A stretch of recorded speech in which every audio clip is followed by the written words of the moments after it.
And we are on. Logan, welcome to the show. Hey again, how are you? Doing great, man. This is kind of a special episode for Friday the 13th, which currently is Friday, October the 13th. And this is just sort of going to be like a field report because you and I have gone on a couple of night hikes together. It was a lot of fun. We saw some stuff. I want to talk about it. Want to let everybody know what's been going on. So just for like a brief background, if people don't remember, Logan, you were on the show already on two different episodes. One of them was called Wintergreen's Litany, and the second one was called Close Enough to Touch Sasquatch. And that second story that you had told took place pretty close to Wintergreen. Well, pretty much in Wintergreen, right? Pretty much. It's in the George Washington National Forest. Okay. Yeah. So you wanted to show me that exact spot, and I was like, definitely, let's go, let's do this. And we went out there. It's actually in the Three Ridges Wilderness, I believe, which is right around the GW Forest. Right off it's within it. Yeah. Yeah, so it's right off the Appalachian Trail, off of like a side trail called the Malhar Trail. Yeah. Yeah, so we went out there, I think late August it was. We did the Three Ridges to Malhar, late August, and we should have continued on to ascend the priest that morning, but we did not. Yeah, thankfully, the priest is a hell of a hike, and it was hot as hell that morning. Yeah, like it was muggy, humid, just really hot. It was just not. The priest would have killed us, man. The priest would have killed us. Yeah. But I'm glad we got to see what we did. And then also last night on October the 14th, we did the Humpback Rock Trail, which is a much shorter, easier hike. And that's last night was October the 14th. Yeah, it's the 15th today, isn't it? No, today or 13th. My bad. Well, so last night started at last night was the 12th, and we probably ended around the 13th. Yeah, we were very close to the 13th. Oh. Yeah, so we'll get to that near the end of this conversation. But let's go back to August. My first time ever meeting you in person, I rolled up to your place. We got in the car together and headed out to the Malhar Trail, and we hit the trail probably around, I'd say 10 p.m., 10:30ish. Yeah, it was well dark out there. We went out there. People, hikers were already sleeping. Yeah. And the first thing that we saw, I saw it. You didn't, because you nearly stepped on it. It was a 3-foot long copperhead. And it was between your feet when I saw it, and I just shouted, "Ah!"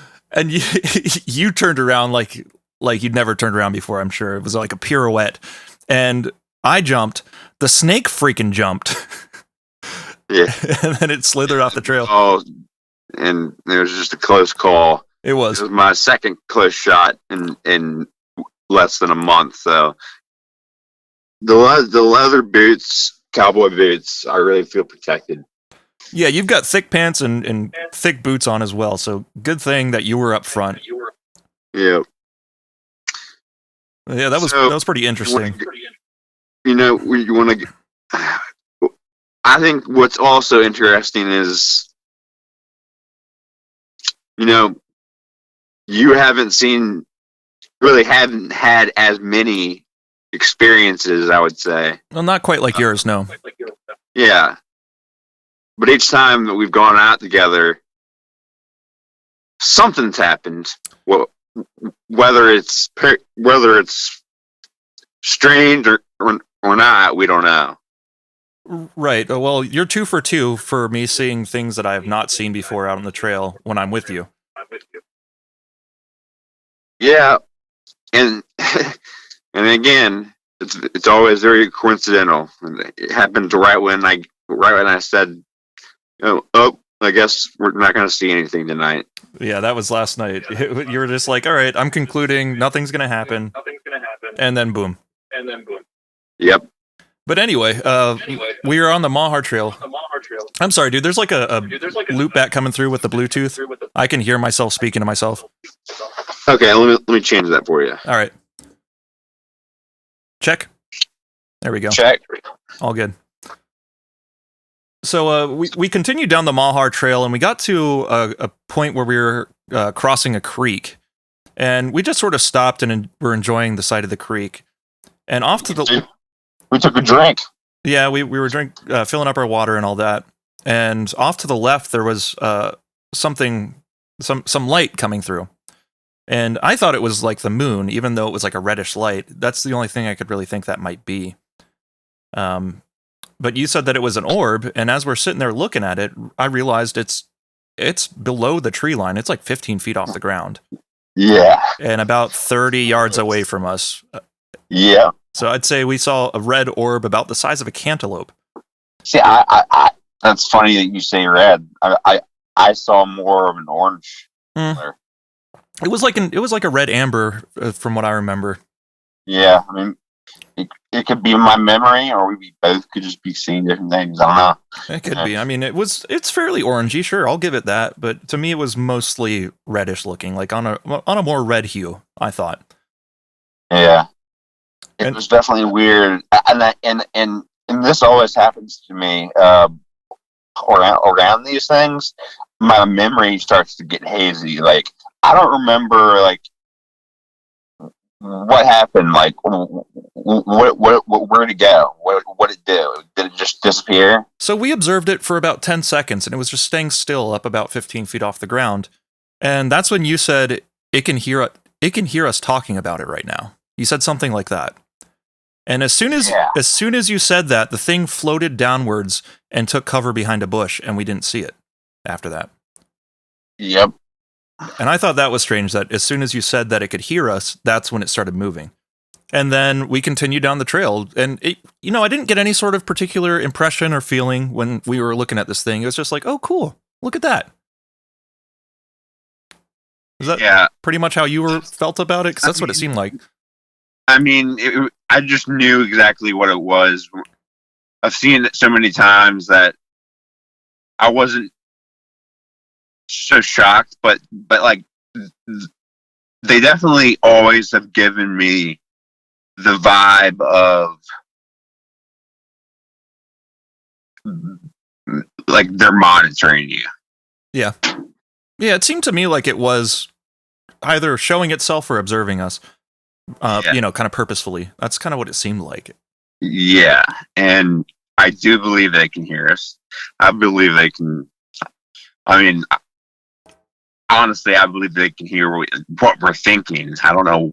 I don't have any evidence to back that up. You believe there's some sort of psychic connection there? Yeah. Okay. Well, fair enough. I wouldn't know. But we kept on walking down the trail, and now that I knew that thing wasn't the moon, I was looking ahead, and I saw another orange light peeking through the trees, and I was like, okay, well, that's the moon then. And you're like, where? So I point towards it, and you don't see it. And as we keep walking, I'm like, okay, it's behind the trees. We can't see it right now. Just keep walking, and it'll start peeking back through again. And we kept walking, and that orange light, once again, was not there anymore. Yep. So that wasn't the moon. No, it was not. It was not the moon. The moon's not in the woods. Well, I know, but it can peek through the trees, the tree canopy. I know. I mean, just seeing these things, you argue with yourself, trying to, compromise logic, and it's hard. Well, sure, yeah. I was just trying to relate it to something that I've seen before and knew. Yeah. I know the moon quite intimately, but obviously that wasn't it either.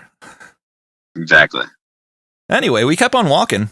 We did, I don't know how many miles we did that day, but yeah, these things are very uneventful. I'll say that. I mean, yeah. Other than seeing them for the first time is pretty awesome. I mean, seeing them anytime is awesome, but they don't do much. Yeah, they're not putting on a show or anything. Yeah, and the closer you get to them, it just seems the farther they get away from you. Well, I've never tried following one, since that was the only time I've ever really seen one. But there are old wives' tales that say if you follow these floating lights, the floating red balls of light out into the forest, wherever they go, then you'll never come back. Yeah, I've done that. I've done that, and it didn't happen to me, but I just it just seemed to keep getting farther away, Mm-hmm. and I never it reminded me of if you played Mario on the N64, the endless stairways. Yeah, Remember that? That's what it felt like. I do remember that. That is exactly what it felt like. Yeah, and I feel the same thing about the way we saw last night. It was like, Hey, try to go get it. Oh no, now it's somehow further away. But then we kept on walking after seeing these lights, right? And what you said to me was X marks the spot, because we kept on seeing these trees that were crossed in X's. They were bent over into like swooping canopy sorts of things that were walking under these, and we're seeing all sorts of stick structures that we can't quite explain. It was pretty nutty. And usually when I see stick structures, I think there's got to be a way that this could happen naturally, because like there was a massive storm just came through 2 weeks before we went hiking. And so you think, okay, there's definitely a way that a lot of these stick structures could have just fallen into place via weather phenomenon. But there were other ones where I'm like, nope, not that one. Definitely not that one. exactly. And it was everywhere. Just like on this one particular section of the trail, it was everywhere. I know. It's like, are these things just out here making little forts? Like, I don't, like all the time, or was this just how they communicate? Like, I have no idea. I mean, I don't even know. But you're right. Like what we were looking at, some of the things just did not make sense. Like either somebody or something did it, and I just have a hard time seeing somebody doing all that. Yeah, there was one in particular that really stuck out to me. It was a stump that was uprooted, so the roots were laying on top of the ground, and there were sticks leaned up against it from every single angle, like it was almost a teepee on top of that stump. And I was like, the wind's not going to lay everything perfectly up against the stump from every different angle like that. It's not going to happen. But it's at the same time, it's like I don't think Bigfoot is living under there. No. I mean, I don't think these structures are like housing. If anything, they'd have to be some sort of a type of marker. That's what I think. Not sure, but yeah. I mean, you do see these sorts of things right next to trails a lot, and I think maybe they're somehow marking a perimeter or something like that. Yeah, and X marks the spot. I mean, that's what that's the saying, right? And it seems to be the thing. Yeah. I mean, there were definitely a fair number of X's, and you kept pointing them out everywhere we went. But then, so now we've got a floating orb that we'd seen, and we've seen a bunch of stick structures. So just shy. That was your first orb scene? Yeah, that's the first time I've ever seen one. Okay. So just shy of actually seeing the big hairy man himself, I was expecting maybe like a vocalization or some wood knocks or something, right? Or to have some rocks thrown at us. Mm-hmm. And as we're going down the trail, we both froze in place because from about 20 feet away from us, thick brush. You're talking about last night. No. Oh. When we were hiking the Mahar Trail. Oh. Yeah, somewhere in the bush, pretty close to the trail, we started hearing.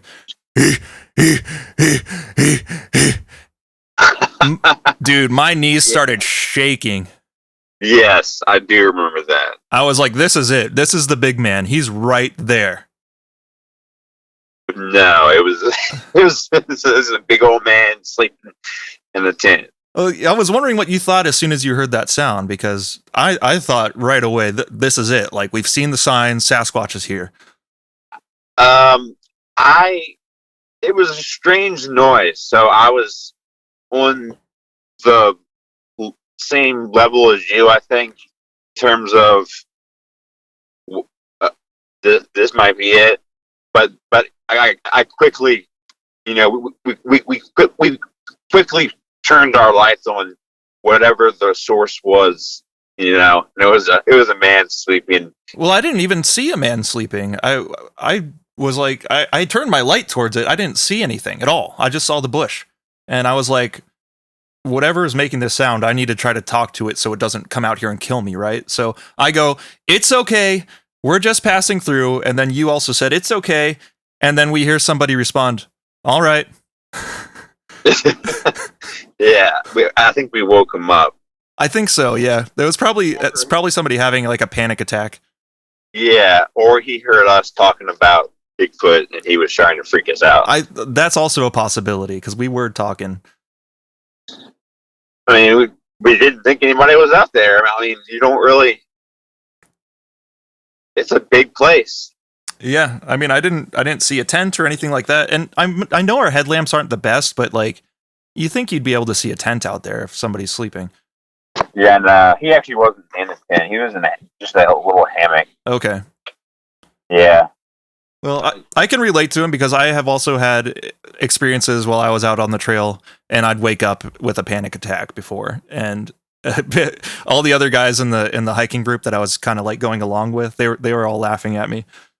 If I was by myself, I would too.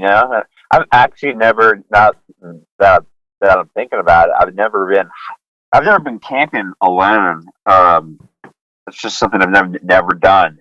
I've gone into the woods, obviously, at 3:00 in the morning, but I've never slept up there by myself. Well, if you do decide to do that sometime, take the Appalachian Trail, because even if you're hiking by yourself, you're never really alone, right? There's always going to be someone within your vicinity, sort of. Yep, and as well as some other things.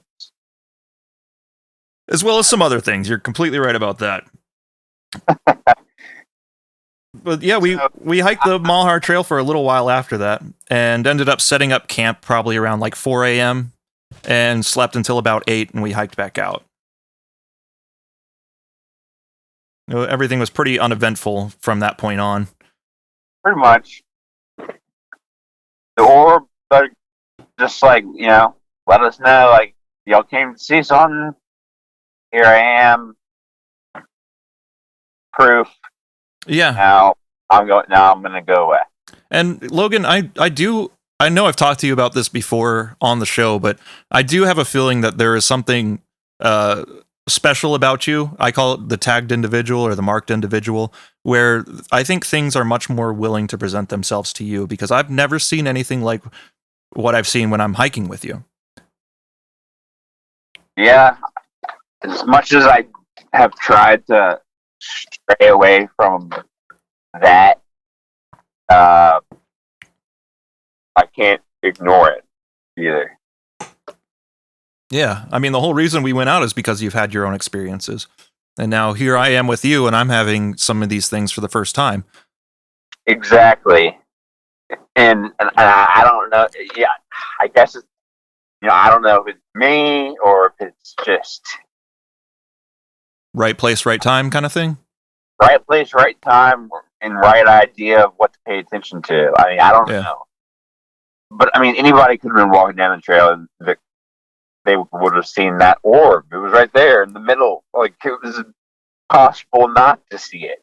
That's very true, but I think that if you don't know what it is you're looking at, you might be able to very easily brush it off as nothing. Yes. Because it's so subtle in what it does. It's just like a light hanging out. Yeah. And its movements are very, very wobbly and just awkward. Yeah, like I said when I talked about my UFO experience, I feel like this might be the actual same thing, because it looked like it was swimming through the air, just sort of casually every now and then, a little gust of movement. Yeah. Yep. It's and that brings me to are these things, I don't think these things are necessarily, extraterrestrial, Well, I would say it's definitely terrestrial. multi-dimensional path now. Sure. Just that for some reason, I know, tons of people. I mean, are going to hear that and just think it's crazy because it sounds crazy. But I've exhausted everything else, man. I don't know what the heck these things are, and neither does Congress apparently. No. So, and I've been talking about them since I graduated from college, as if they were legitimately real, and everybody that I talked to, my friend group and stuff, basically thought I was insane. Not really, but just wiped it away like it was nothing. Well, yeah, it's kind of a quirky thing that you might expect somebody who has hallucinations to talk about. Yeah, and it's just like now they're talking about what I've been talking about, and it's not shocking to anybody. It's like they're doing it in a way that desensitizes the public from the information, in terms of it being shocking information. Sure. Well, I think some people also just don't know what to think of it and really don't pay it much mind. Yeah, exactly. Oh, that's just another Bigfoot hoax. Yes. Sure. So that was about all of our experience on the Malhar Trail that time we went out in August. Yep. But then last night we went down to the Humpback Rock Trail, and we started doing that one around 9:00 p.m. And that's a much shorter hike, so we were up and back before midnight. Yeah, that was about around midnight. Yeah. So a nice short hike.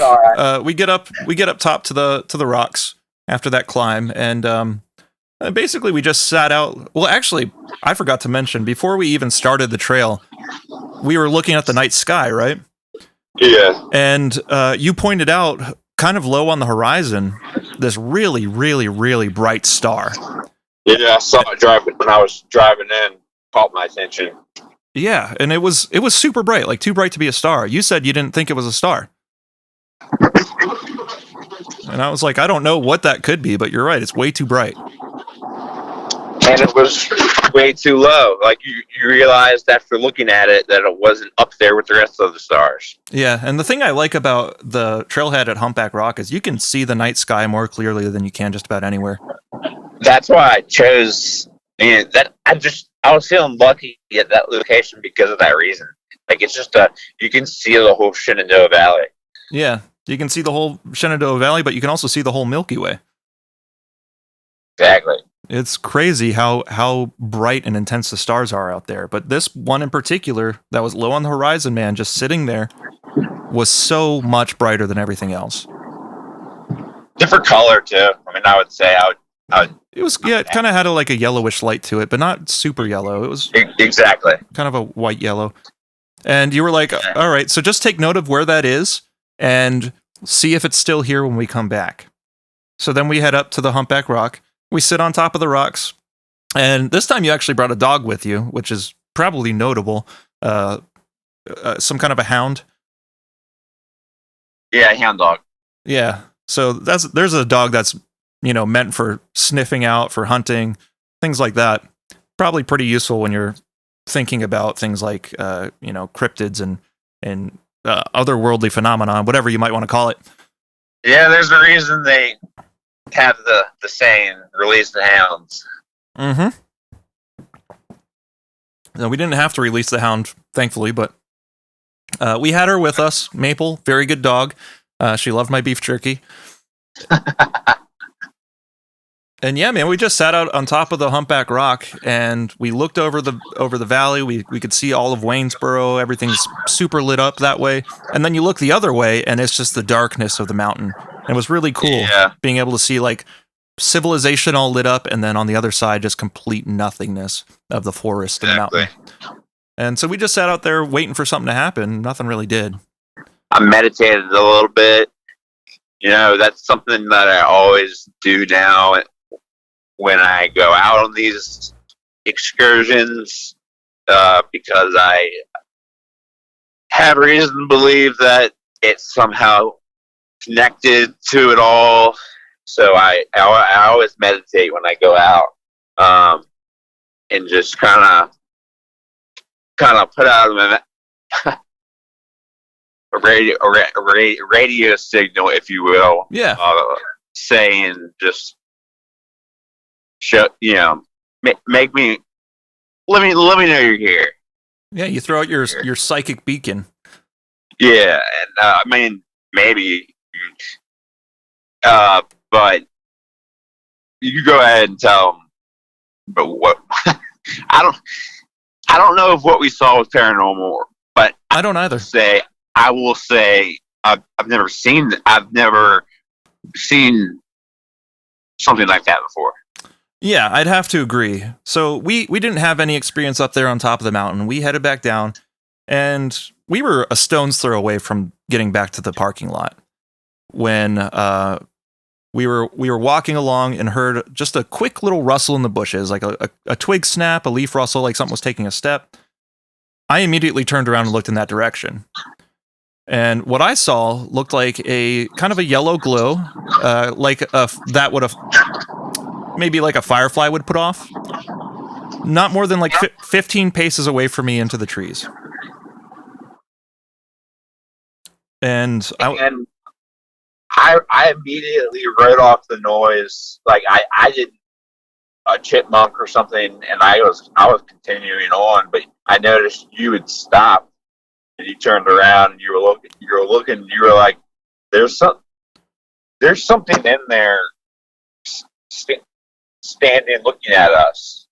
Yeah, so what happened was I saw that little glow and I was like, that must be a firefly. But remember, this is October. Fireflies aren't out. And so I'm just watching it, waiting for it to blink like a firefly would, and it doesn't. And then it goes away. And I'm thinking, okay, it had to have been a firefly. And then I hear another step rustle in the bush, and I see what looks like maybe a white leg. And then I see two distinct eyes, bright yellow, looking directly at us. And I'm like, dude, look.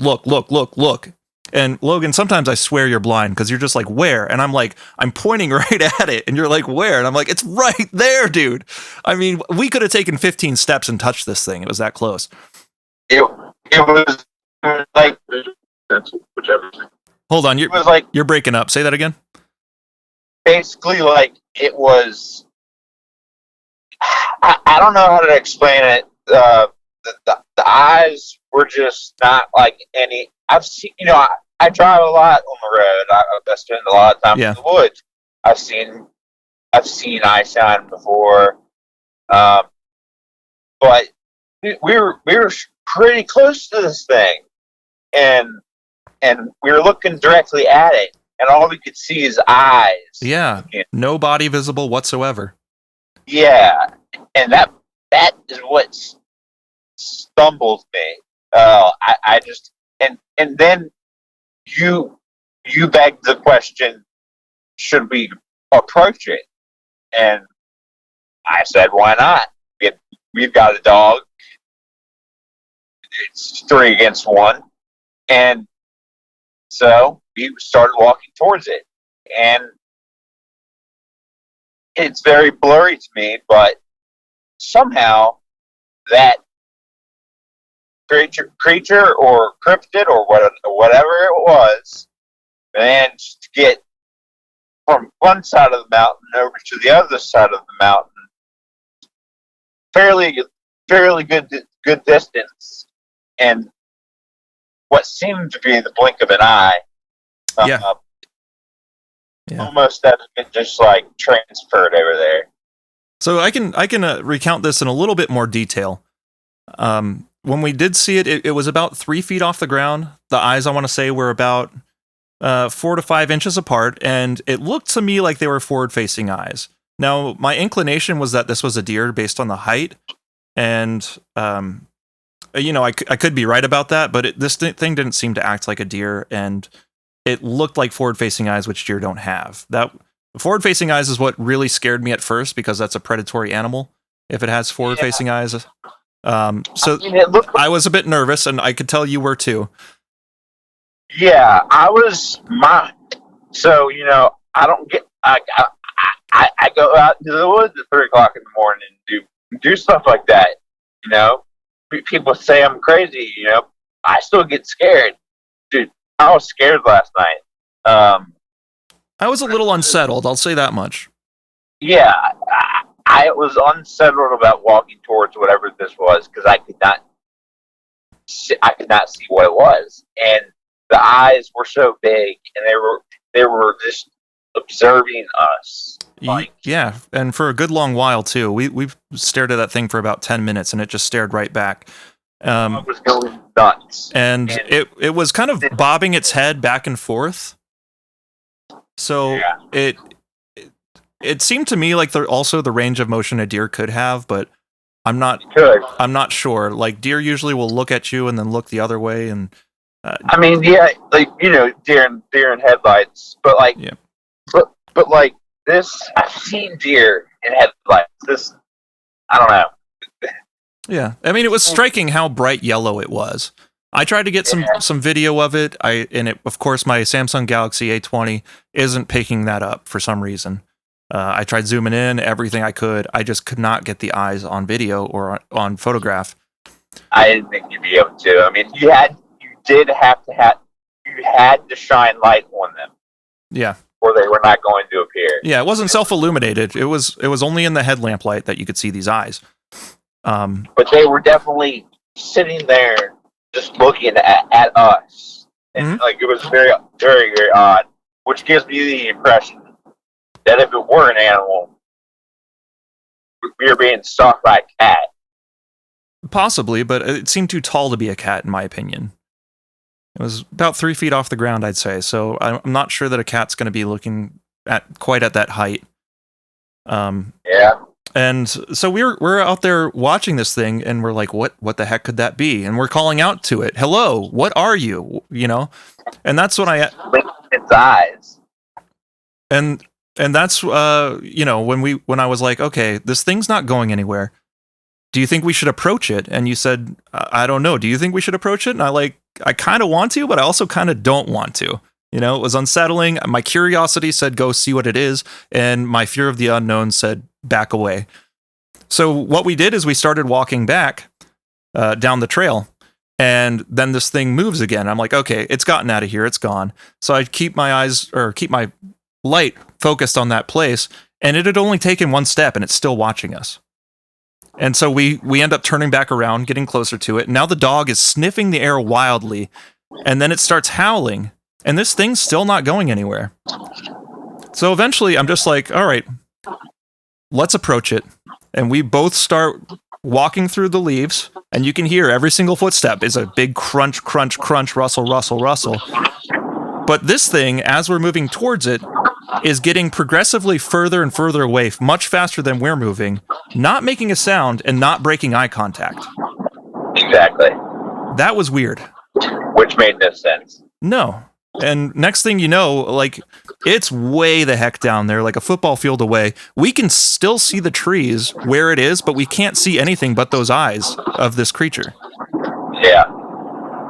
And that's... Creepy. Yeah, that's what really got me about it. I've looked up eyeshine since getting back home, and it can be very inconsistent depending on the animal. A lot of different animals can display multiple different eyeshine colors, and it also depends on the brightness of your light and what sort of light you're using, whether it be incandescent or LED or whatever. So, really... And I also saw a bear on the way, literally on my way home, I saw a bear on my street. Oh, cool. Across the road, and I saw it. Its eye shine, and it was not what we were looking at. Right.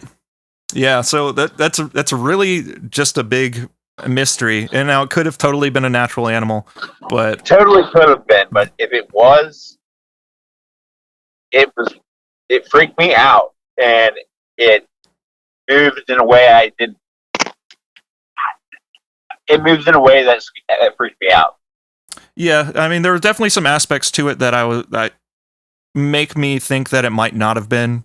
I'm gonna still lean towards it was a deer, but I'm not gonna tell you for certain that was a deer. Yeah, I'm not gonna say either way either, because I mean, I just don't know. But like, it just bothered me. Like, I feel like we both had headlamps on it. Like, why couldn't we see anything but those eyes? Like, Yeah, I mean, I got a flash of leg when I first saw it. you saw a leg, so like What I think was a leg. It was a bit of a glimpse of a white, and it looked like it was a leg. like, and then it looked like it had like a hoof. I couldn't see that much. It's, But you know how the inside of a deer's legs, like their inner thighs, are usually white?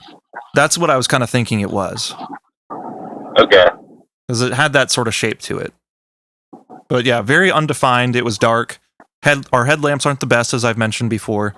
But even so, I still feel like we should have been able to see something of an outline or the fur of this animal. Same here, man. So yeah, then we got kind of excited because after you had basically conceded the fact that nothing was going to happen tonight, you'd even knocked on some trees and been like, okay, I guess nothing from you tonight, Sasquatch. Then we had this thing, like right before we got to the parking lot. It always seems to happen that way. Yeah. And that's what gets me, man. Because no joke, it always right when you expect for it not to, I guess. Yeah, it was certainly unexpected. And then we did get back to the parking lot, and I was like, hey, remember that light that you pointed out before we started hiking? It's gone. Yep. That bright star was no longer in the sky. Everything else was just like we left it in the sky, but that was not there. Because it wasn't a star. No, it wasn't a star. I don't know what it was, though. And I don't know what it was either, and they're everywhere, man. And like, they're all over the place. They just blend in so well. But as far as like the orange ones, like we saw in the woods, like those are I don't know if they're different or not, or if they're the same thing, or what. But I do believe that they are somehow coming through a portal from a different dimension. Yeah, so do you think that perhaps outside of our 3D space that we inhabit, there is a parallel dimension that's basically in the same space that's usually imperceivable, and they're able to somehow hop back and forth? Yeah. So remember when I said desensitize the public? Yeah. All right. Stranger Things. Okay. Basically, what you're describing is the upside down. Sure. And in my personal opinion, I think there could probably be many versions of that upside down, all all existing on the same parallel plane. Exactly, and I believe the the government's aware of that, and they maybe are just as confused as we are. But well, you talk about the government like it's some sort of monolithic hive mind, which it's not. It's very compartmentalized, and I guarantee you, most of the government has no idea about shit like that. oh well, I talk about the government when I say the government, I mean the top intelligence. Okay. They definitely do. Yeah, I'm sure there are certain groups within bureaucracy that would definitely know about strange things like that. I mean, I think without a shadow of a doubt there are, but I don't think that's really in the purview of like a Federal Bureau of Intelligence or of Investigation or the Central Intelligence Agency, something like that, you know? I think I don't know, because that's how do you say that when I guess we've got people, intelligence officers, military officers, whistleblowing to Congress about exactly that. I'm not sure who exactly you're talking about when you say that, because usually it's military personnel who come out. Yeah, I don't know his name either, but I can, it's easy to look up. I mean, it's public. This is recent news, public news. The whistleblower from the Air Force, three of them testified to Congress. Right. That's Air Force, not intelligence. All right, I said intelligence or military. Oh yeah, military definitely. And military and intelligence can intermingle. Right. There are military intelligence sectors. That's what I'm saying. Okay. Well, that's pretty much all we had for the field reports on the Mahar Trail and the Humpback Rock Trail that we did. I just wanted to kind of discuss those things a little bit so that people had a little something extra here in October to listen to. Just go out into the woods, people, and pay attention. I don't know if it's me or if it's the woods. You'll find out for yourselves. Yep, daytime or nighttime, it's always good to get out into the woods. There are strange things that occur in the woods that you might not see in your neighborhood, in your bedroom, anything like that. You're gonna have some unique experiences, whether paranormal or just perfectly natural experiences. Fun things happen out there. And maybe the paranormal is perfectly natural too. Well, I do believe it is. We don't understand it yet. Yeah, I would actually agree with that statement wholeheartedly. Yep. But appreciate you coming on the call, Logan. Thanks for doing that, even though you're sitting in Richmond traffic right now. I made it out on the interstate, so I'm good now. But I'll talk with you later. All right, drive safely, my friend. All right, thanks. Bye. Bye.